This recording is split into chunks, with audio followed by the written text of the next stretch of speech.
ऋषि कुमार के द्वारा श्राप उनको मिला है। श्राप की बात को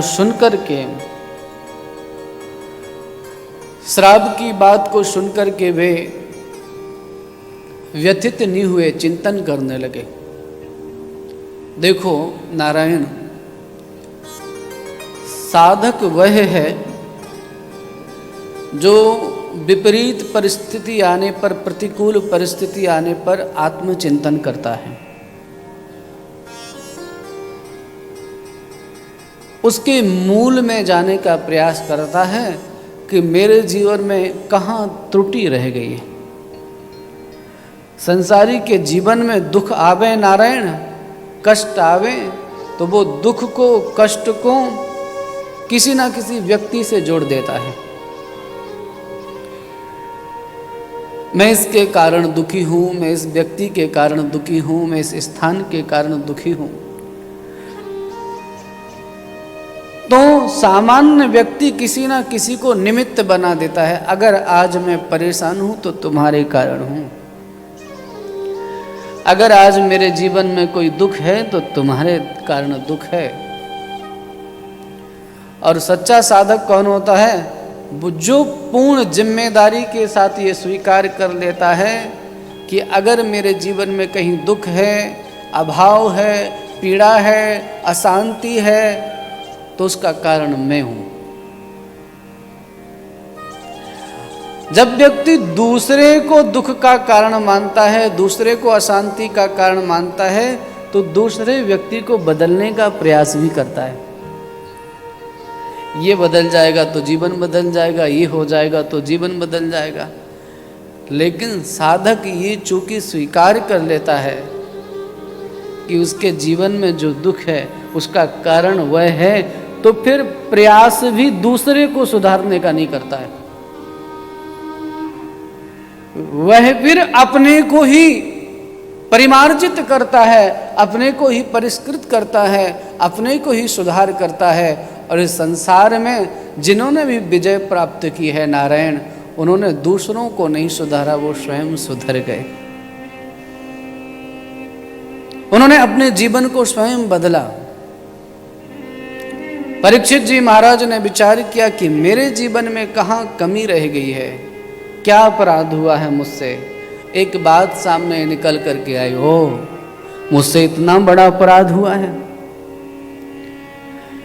लगता है राज्य मद के कारण मैं भगवान श्री कृष्ण के चरणों से दूर हो गया था।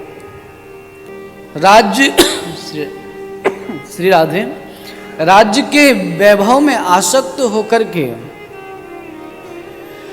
राज्य के वैभव में डूब करके मैं श्री कृष्ण के चरणार बिंदों से दूर हो गया था। ये जो ब्राह्मण देवता का श्राप है, ये श्राप नहीं, अनुग्रह है। क्या है? बोलिए ना। सामान्य परिस्थितियों में अनुग्रह सभी देख लेते, पर श्राप में जो अनुग्रह का दर्शन करे वो परमात्मा का भक्त।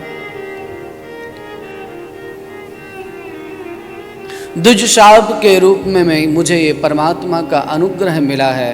अब मैं अपने जीवन को संवारूंगा, और जिस राज्य मद के कारण मेरे जीवन में ये त्रुटि हुई है, इस राज्य का मैं त्याग कर दूंगा।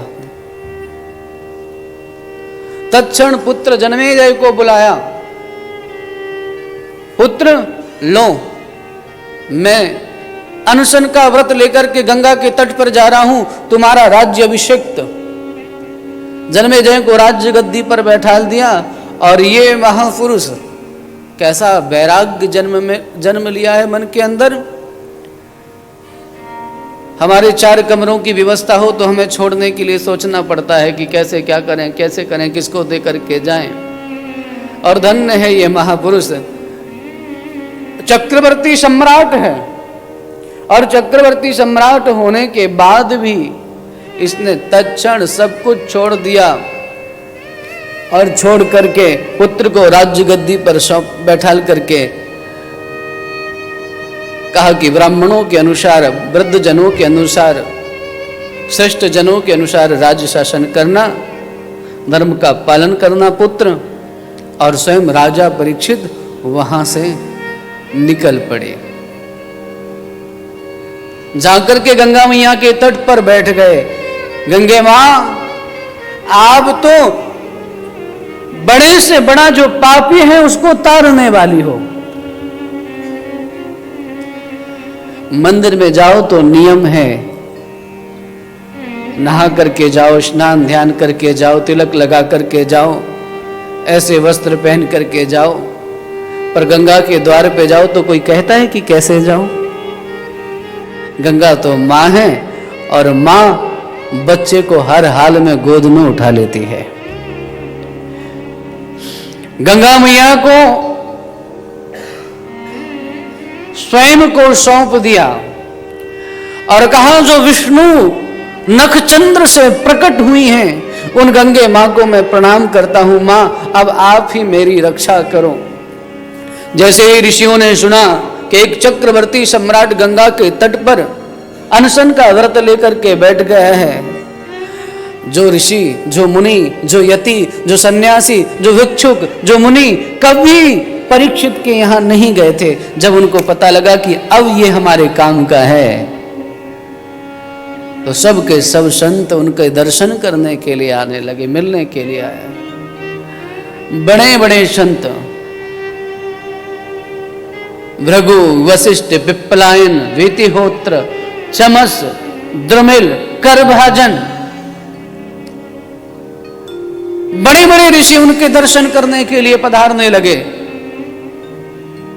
सब संतों को वो प्रणाम करके एक ही बात कहते हैं, महाराज मैं तो बहुत बड़ा पापी हूं, मैं तो बहुत बड़ा पातकी हूं, लेकिन आप सभी संतों के संग से मैं भी तर जाऊंगा। हाँ, आप सभी संतों के संग से मैं भी पतित से पावन बन जाऊंगा। ये संग जो है ना, आहा,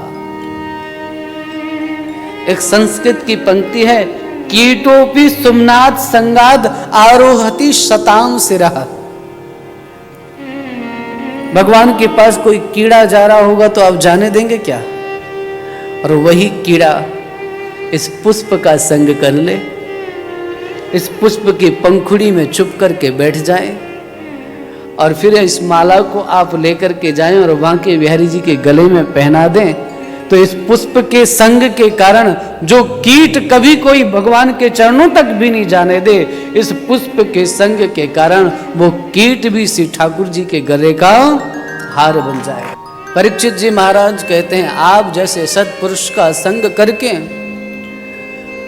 हमारा जीवन भी धन्य हो जाएगा।